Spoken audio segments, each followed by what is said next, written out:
So hello guys, welcome to our channel let's study. तो guys आज हम एक ऐसे क्वेश्चन को सॉल्व करने जा रहे हैं जो काफ़ी ज़्यादा बुक्स में पूछा जाता है और काफ़ी ज़्यादा इंपॉर्टेंट भी है। इसका प्रैक्टिकल यूज़ भी है, लाइफ में भी, डेली यूजेस में भी इसका काफ़ी ज़्यादा यूज़ है। ठीक है, तो एक बात समझते हैं। हमसे पूछा गया है why nichrome an alloy is used as a heating element. जो निक्रोम है, जो कि एक एलॉय है, किसका एलॉय है? निकल प्लस क्रोमियम का। थोड़ी सी मात्रा इसमें आयरन की भी होती है, यानी Fe की भी होती है, बट वो बहुत थोड़ी होती है, इसलिए हम उसको कंसीडर नहीं करते हैं। तो आप समझ सकते हैं कि जो निक्रोम है वो एक प्योर एलॉय है निकल प्लस क्रोमियम का। ठीक है, अब ये जो एलॉय है निक्रोम, इसी को यूज़ क्यों किया जाता है हीटिंग एलिमेंट में? हीटिंग एलिमेंट मतलब जैसे कि आपने इलेक्ट्रिक हीटर देखा होगा जो आपके रूम में लगा रहता है, रूम हीटर, उसमें ऐसे वायरिंग होती है ना, वो वायरिंग निक्रोम की ही क्यों होती है, ये आपको समझना है। या फिर जो आप इमल्शन रॉड होती है जिससे आप पानी गर्म करते हैं, उसमें भी निक्रोम क्यों होता है? या फिर ऐसी जो आयरन होती है, प्रेस करने वाली आयरन, कपड़ों को प्रेस करने वाली, उसमें भी निक्रोम क्यों होता है? ये चीज़ आपको समझनी है। ठीक है, तो आइए इसको समझने की कोशिश करते हैं। सबसे पहले जो इसके 2 पॉइंट्स हैं वो मैं आपको समझा देता हूँ, मतलब बता देता हूँ, उसको समझाता हूँ कुछ देर में। ठीक है, तो आपसे पूछा गया है why nichrome and alloy is used as a heating element. तो सबसे पहले तो आप ये समझिए कि निक्रोम होता क्या है। जो निक्रोम है वो क्या है? Nickel plus chromium plus Fe का एक एलॉय है, जहाँ पे निकल की मात्रा ज़्यादा है, क्रोमियम की मात्रा ज़्यादा है, बट Fe की मात्रा काफ़ी कम है, इसलिए हम इसको ज़्यादा कंसीडर नहीं करते हैं, बट फिर भी लिख दे रहा हूँ ताकि आप समझ जाओ। और ये इसका सिंबल है NiCr, निक्रोम का। ठीक है, इस चीज़ को आप समझ लीजिएगा। ओके, अब आपसे पूछा गया जो निक्रोम है उसी को यूज़ क्यों किया जाता है एज अ हीटिंग एलिमेंट। तो इसके 2 पॉइंट्स सबसे पहले बता देता हूँ। First of all, it has high resistivity. It has high resistivity मतलब इसकी हाई रेजिस्टिविटी होती है। ठीक है, इट हैज़ हाई रेजिस्टिविटी। और इसका जो दूसरा पॉइंट है वो है it has high melting point. ठीक है, it has high melting point. तो ठीक है, it has high melting point. अब हाई मतलब कहने का मतलब है कितना होता है? लगभग 1400 डिग्री सेल्सियस। देख सकते हैं आप कितना ज़्यादा टेम्परेचर इसको देने पे ये पिघलना स्टार्ट होगा, इतना ज़्यादा इसका मेल्टिंग पॉइंट है। तो ठीक है, 2 पॉइंट्स आप समझ गए, it has high resistivity and second it has high melting point. और मेल्टिंग पॉइंट भी कितना? 1400 डिग्री सेल्सियस। मतलब इतना जब टेम्परेचर दोगे इसको, तब जाके ये निक्रोम जो है ना पिघलना स्टार्ट होगा, तब जाके मेल्ट होना स्टार्ट होगा। इतना टेम्परेचर तो हम दे ही नहीं पाएंगे, तभी तो इसका यूज़ किया गया है इसमें हीटिंग एलिमेंट में। ओके, मैं समझाता हूँ। सबसे पहले इस पॉइंट को समझ लीजिए। It has high melting point 1400 degree Celsius, मतलब आप टेम्परेचर कितना भी बढ़ा दो, लगभग आप ज़्यादा से ज़्यादा कितना बढ़ा सकते हो अपने घर में? मान लो 200 डिग्री सेल्सियस, इतना तो बढ़ा भी नहीं सकते, बट फिर भी मान ले रहा हूँ 200 डिग्री सेल्सियस आपने टेम्परेचर अपने घर में बढ़ा दिया, तब भी ये पिघलेगा नहीं। क्यों? क्योंकि इसको 1200 डिग्री सेल्सियस और देना पड़ेगा पिघलाने के लिए। तो मतलब आप इसको यूज़ करते रहो, ये पिघलेगा नहीं। मतलब हाई टेम्परेचर देने पे भी ये अंडरगो नहीं होगा ऑक्सीडेशन के, मतलब जलना स्टार्ट नहीं होगा। तो ये चीज़ आप समझ गए, it has high melting point, इस चीज़ को यूज़ क्यों किया गया। अब इस चीज़ को समझते हैं कि इट हैज़ हाई रेजिस्टिविटी, इसका मतलब क्या होगा? रेजिस्टिविटी हाई होने से इसका यूज़ क्या है कि इसको हीटिंग एलिमेंट में यूज़ करा जाए। तो आइए इसको समझते हैं। सबसे पहले इस चीज़ को समझने की कोशिश करिए। रो का मैंने आपको एक फॉर्मूला बताया था, मुझे पता है आपको याद नहीं होगा, बट फिर भी मैं लिख दे रहा हूँ। m/n/e² tau. ठीक है, रो का एक फॉर्मूला बताया था m/n/e² टाउ, जहाँ पे जो m था आपका वो था मास ऑफ इलेक्ट्रॉन। m था आपका मास ऑफ इलेक्ट्रॉन, वो कितना होता है? 9.1 इंटू 10⁻³ kgs। n है आपका number of free electrons. n क्या है आपका? Number of free electrons. Free electron कहने से क्या तात्पर्य है? ऐसे इलेक्ट्रॉन्स जो कि फ्री हैं, जो बाउंडेड नहीं है किसी भी एटम से, और ऐसे कंडक्टर के अंदर प्रेजेंट है जो इलेक्ट्रिसिटी कंडक्ट कर सके।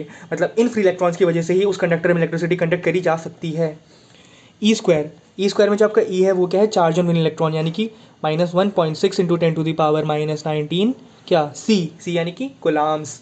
और ई का स्क्वायर मतलब इस वैल्यू का स्क्वायर कर दो। टाउ, टाउ को समझिएगा ध्यान से। जो यहाँ पे टाउ है, देख लीजिए, इसको टाउ लिखा जाता है, ताऊ नहीं, टाउ, TAU, टाउ।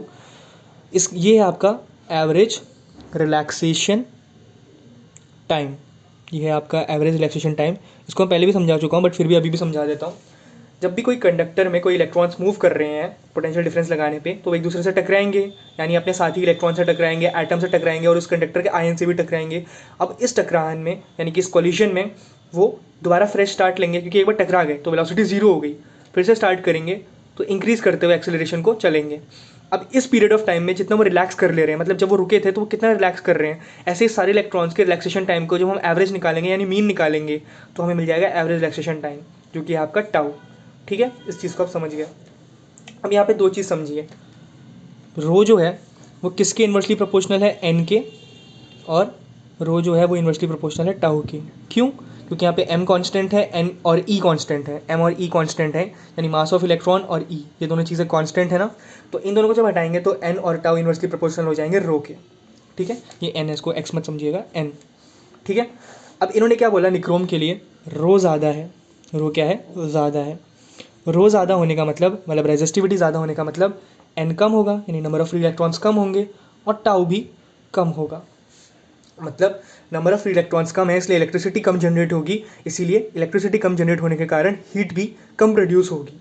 और जो टाउ है यानी कि नंबर ऑफ जो फ्री इलेक्ट्रॉन्स हैं, वो जो फ्री इलेक्ट्रॉन्स हैं जो आपके टकरा रहे थे उनके बीच का रिलैक्सेशन टाइम कम हो जाएगा। मतलब अब हम टकराएंगे नहीं, टकराएंगे और काफ़ी ज़्यादा टकराएंगे, मतलब रिलैक्स कम करेंगे, ये कहने का मतलब है। ठीक है, नंबर ऑफ फ्री इलेक्ट्रॉन्स कम होने का मतलब है करंट कम हो गया तो हीट कम हो रही है। मैं लिख दे रहा हूँ यहाँ पे, जो नंबर ऑफ फ्री इलेक्ट्रॉन्स कम है इसका मतलब होने का क्या है, करंट की वैल्यू कम हो गई। इसका मतलब जो हीट एनर्जी है वो भी कम हो गई, क्योंकि हीट एनर्जी बनती क्यों है किसी भी कंडक्टर में, करंट के दौड़ने से। क्यों? क्योंकि एच का फॉर्मूला क्या था, आई स्क्वायर आर टी। यहाँ से आई क्या है, एच के डायरेक्टली प्रोपोर्शनल। वैसे तो आई स्क्वायर डायरेक्टली प्रोपोर्शनल एच के, बट फिर भी आई आप समझ सकते हैं डिपेंड तो कर रहा है एच पे। तो आई के कम होने से एच भी कम हो गया।